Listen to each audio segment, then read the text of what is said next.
अभिनंदन अंधभक्तांनो, तुमच्या मालकाने म्हणजेच अमेरिकेचे अध्यक्ष डोनाल्ड ट्रम्प यांनी भारताला रशियाकडून 30 दिवस तेल खरेदी करण्याची परवानगी दिली म्हणे। प्रश्न असा आहे की भारताने कोणाकडून काय खरेदी करायचे हे आता अमेरिका ठरवणार आहे काय? भारताच्या तेल खरेदीला परवानगी देणारा अमेरिका कोण लागून गेला आहे? भारताच्या प्रत्येक निर्णयासाठी अमेरिकेकडे परवानगी मागावी लागणार आहे काय? पंतप्रधान नरेंद्र मोदी यांनी भारताला अमेरिकेच्या हातातील बावले बनवले आहे काय? मोदी मीडियाला मात्र हे सगळे मोदींचा मास्टर स्ट्रोकच वाटतो। हीच का ती छप्पनची छाती, हेच का ते देश सुरक्षित हाथों में है।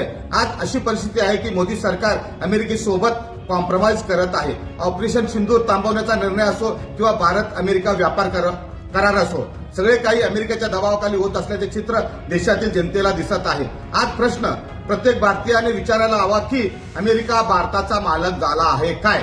भारताचे निर्णय आता दिल्लीमध्ये घेतले जाणार की वॉशिंग्टनमध्ये? सत्य इतकेच आहे की मोदी सरकार अमेरिकेच्या ट्रम्प समोर सरेंडर झाले आहे।